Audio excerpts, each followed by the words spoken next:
kwa sababu najua wanachadema sina cha kuwatisha wala kuwababaisha, na chama hiki anaondoka mtu anaingia mtu.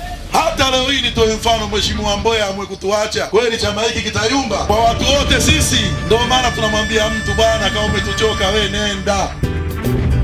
Je, unahitaji video zinazovutia ili kutangaza biashara yako kwenye mitandao ya kijamii? Sasa utapata huduma za kutengenezewa video fupi za matangazo ya biashara yako zilizohaririwa kitaalamu zitakazokusaidia kuvutia wateja wako zaidi. Utatengenezewa matangazo haya kwa bei nafuu na ubora wake ni wa hali ya juu. Kwa mawasiliano zaidi, piga simu namba 0692 31 8213. Kuna uwezekano wa kuibuka tena uasi mwingine ndani ya Chama cha Demokrasia na Maendeleo Chadema. Uasi unaotengenezwa sasa unasukumwa na hatua ya viongozi wapya wa chama hicho kuendelea kung'ang'ania msimamo wao, yaani hakuna mabadiliko, hakuna uchaguzi. Mwanahalisi imeelezwa kuwa mkakati wa kutengeneza uasi huu unaratibiwa na baadhi ya viongozi waandamizi wa Chadema kwa uratibu wa watu walioko nje ya chama hicho. Watu hao wanalenga kutaka kudhoofisha uongozi wa mwenyekiti mpya wa chama hicho, Tundu Antipas Lissu, na kumchonganisha na viongozi wengine kutoka ngazi ya chini. Ikumbukwe kuwa mwenyekiti wa chama hicho kwa sasa aliingia madarakani tarehe 21 Januari mwaka huu. Amekwisha sisitiza kuwa Chadema katika mazingira yaliyopo sasa haitashiriki uchaguzi mkuu ujao. Kupitia kauli mbiu ya no reform no election, yaani hakuna mabadiliko hakuna uchaguzi, Lissu amesema Chadema hakitasusia uchaguzi bali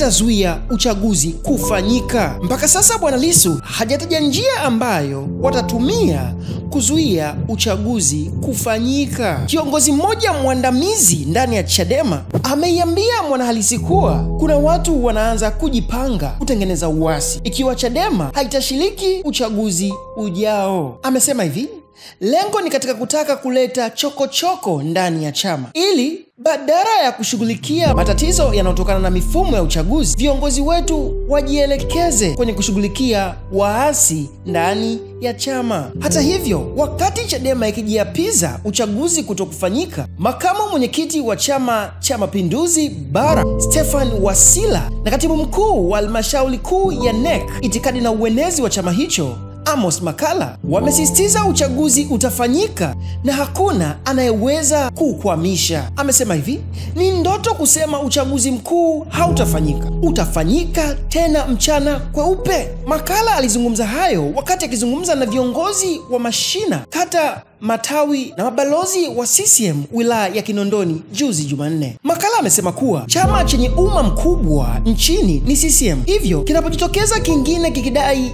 kitatumia nguvu hiyo kuzuia uchaguzi itakuwa kinaota ndoto. Makala ameswahi kusikika akisema hivi: kama Lissu anamaanisha no reform no election, labda anamaanisha hakutofanyika uchaguzi kwenye ukoo wake na si kwa Watanzania. Uchaguzi utafanyika kwa mujibu wa katiba na kwa mujibu wa sheria. Uamuzi wa Chadema kutoshiriki uchaguzi mkuu ujao ulipitishwa na kamati kuu CC iliyokutana jijini Dar es Salaam tarehe 2 na tarehe 3 Disemba 2024, na kwa wakati huo mwenyekiti wa chama hicho alikuwa ni Freeman Mbowe. Uamuzi huo uliungwa mkono na Baraza Kuu la Taifa BKT na baadaye kuidhinishwa na mkutano mkuu wa tarehe 21 Januari 2025. Kupatikana kwa taarifa hizi kuna kuja siku 5 tangu Ezekiel Wenje, mwenyekiti wa chama hicho kanda ya Victoria, kuandika katika mtandao wake wa X kuwa utashughulika na udikteta uchwara ndani ya vikao vya chama. Wenje aliyekuwa mgombea mwenza wa Mbowe, lakini pia Mwanahalisi imeelezwa kuwa namna watiania na wanaounga mkono walivyojipanga kwenye majimbo ya kata zao, haitakuwa rahisi kuacha kugombea hata kama chama chao hakitashiriki uchaguzi huo. Taarifa za ndani zinasema hivi: kuna hatari ya COVID wengine kuzaliwa. Kuna baadhi ya watu wataamua kugombea, na kwa mfumo wetu wa uchaguzi ulivyo, na kuhakikishia watapitishwa na watatambulika kama wagombea wa Chadema. Hii ni Mwanahalisi TV. Je, unahitaji video zinazovutia ili kutangaza biashara yako kwenye mitandao ya kijamii? Sasa utapata huduma za kutengenezewa video fupi za matangazo ya biashara yako zilizohaririwa kitaalamu zitakazokusaidia kuvutia wateja wako zaidi. Utatengenezewa matangazo haya kwa bei nafuu na ubora wake ni wa hali ya juu. Kwa mawasiliano zaidi, piga simu namba 0692 318213. Ili kwa wa kwanza kupata habari zetu, tafadhali usisahau kusubscribe, like na kucomment.